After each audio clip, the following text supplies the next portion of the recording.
Friends, তুমি যদি ভারতীয় এই দলকে টি-20 ফরম্যাটে বিশ্বসেরা দল মনে করে থাকো তাহলে ভিডিওটিকে একটি লাইক করে দিও। ফ্রেন্ডস, দক্ষিণ আফ্রিকার বিরুদ্ধে প্রথম টি-20 ম্যাচ উড়িষ্যার কটক শহরে হয়েছিল। সেখানে দক্ষিণ আফ্রিকা 101 রানের বড় ব্যবধানে ম্যাচটি হেরে গিয়েছে। তাদের ব্যাটসম্যানরা ভারতের এই বিধ্বংসী বোলিং লাইনআপকে ফেস করতেই পারেনি, 74 রানে অল আউট হয়ে গিয়েছিল।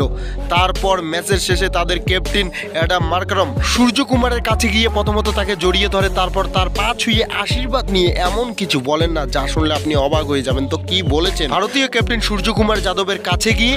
তো বন্ধুরা, সবকিছু জানবো আমরা এই ভিডিওতে, সেই জন্য ভিডিওটি শেষ পর্যন্ত দেখবে। আর চ্যানেলটিকে যদি সাবস্ক্রাইব না করে থাকো তাহলে অবশ্যই চ্যানেলটিকে সাবস্ক্রাইব করে রাখো। তো বন্ধুরা, ম্যাচের কথা বলে দক্ষিণ আফ্রিকা টিমের ক্যাপ্টেন অ্যাডাম মার্করম টসে জিতে প্রথমে ফিল্ডিং করার সিদ্ধান্ত নেয়। তারপর ব্যাট করতে আসে ভারতীয় টিমের দুই ওপেনার শুভমন গিল এবং অভিষেক শর্মা।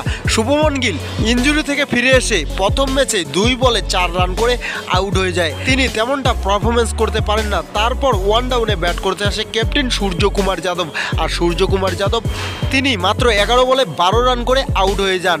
আর 2026-এর বিশ্বকাপ সামনে রয়েছে, তার আগে ভারতীয় টিমের ক্যাপ্টেনের ব্যাট থেকে রান আসছে না, সেটা চিন্তার বিষয়। তারপর ভারতীয় টিমের বিধ্বংসী ওপেনার অভিষেক শর্মা তিনিও 17 রান করে আউট হয়ে যান। মানে ভারতের টপ অর্ডার ফ্লপ হয়ে যায়। 4 নম্বরে ব্যাট করতে আসা তিলক বর্মা তিনি বলে 26 রান করে আউট হয়ে যান। তার হিসেবে এটা টি-20 ওডিআই ক্রিকেট চলছে। তারপর অক্ষর প্যাটেল তিনি 23 রান করে আউট হয়ে যান এবং হার্দিক পান্ডিয়া বিধ্বংসীভাবে ব্যাট করেন আর ম্যাচ দুর্দান্ত ফিনিশ করেন। হ্যাঁ বন্ধুরা, হার্দিক পান্ডিয়া 28 বলে 59 রানের একটি বিধ্বংসী ইনিংস খেলে নট আউট থেকে যান। আর জিতেশ শর্মা নট আউট থেকে 10 রান করেন। ভারতীয় ব্যাটসম্যানরা তেমনটা পারফরমেন্স করতে পারে না হার্দিক পান্ডিয়া ছাড়া।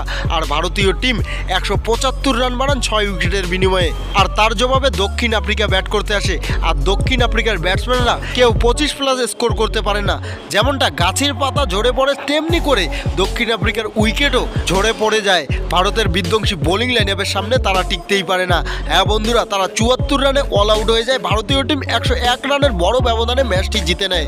তারপর যখন ম্যাচ জিতে ভারতীয় টিমের ক্যাপ্টেন সূর্যকুমার যাদব তিনি মাঠ ছাড়ছিলেন, তখন তার পিছু পিছু দক্ষিণ আফ্রিকা টিমের ক্যাপ্টেন অ্যাডাম মার্করমও যায়।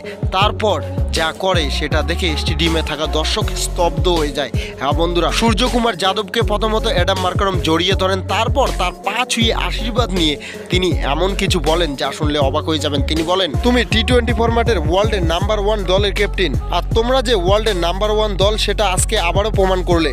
তোমার ক্যাপ্টেন্সি আমাকে অনেক মুগ্ধ করেছে, তার থেকে বেশি মুগ্ধ করেছে তোমার ব্যাটিং স্টাইল, তোমার শট সিলেকশন।